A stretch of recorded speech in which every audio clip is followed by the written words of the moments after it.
Okay. tell us, what were some of your goals when you set out about publishing this book? Sure. As I mentioned, again, going through grief and loss, it's not something fun that anybody wants to sign up for. And the miscarriage, space is definitely a hard club that no person wants to be part of.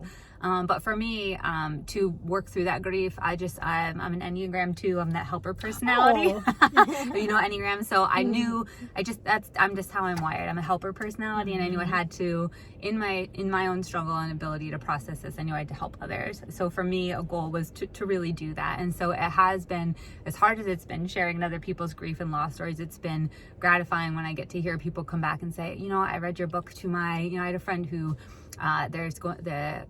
her niece, the parents are going through a divorce, and so they read the book to help talk with her and to help provide some comfort and open up that space. And who knows, she's a younger girl, and so who knows how she's going to process this hard thing that she's going through as a young child. But I was glad that they thought of it and said, hey, we'll give this a shot. And so they all sat together, and she gathered her 2 daughters and her niece, and they read the book together. And so for things like that, I'm very grateful that I get to do that. And so again, the goal is to help people, and I know this book is accomplishing just that. It really is. And it occurs to me, just as you're speaking, that originally when we worked together on your book, I was really thinking about it as helping people through grief and loss, and death. But no, you're right. It's any kind of challenge or struggle. Sure. And divorce is a perfect example.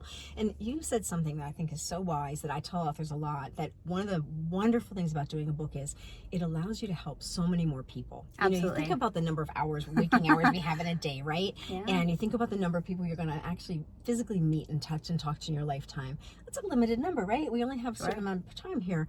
But with your book, effortlessly, you are able to help people all over the country, all over the world. Yes. And that's really an amazing thing. So Thank you. Beautiful, beautiful. Thank you.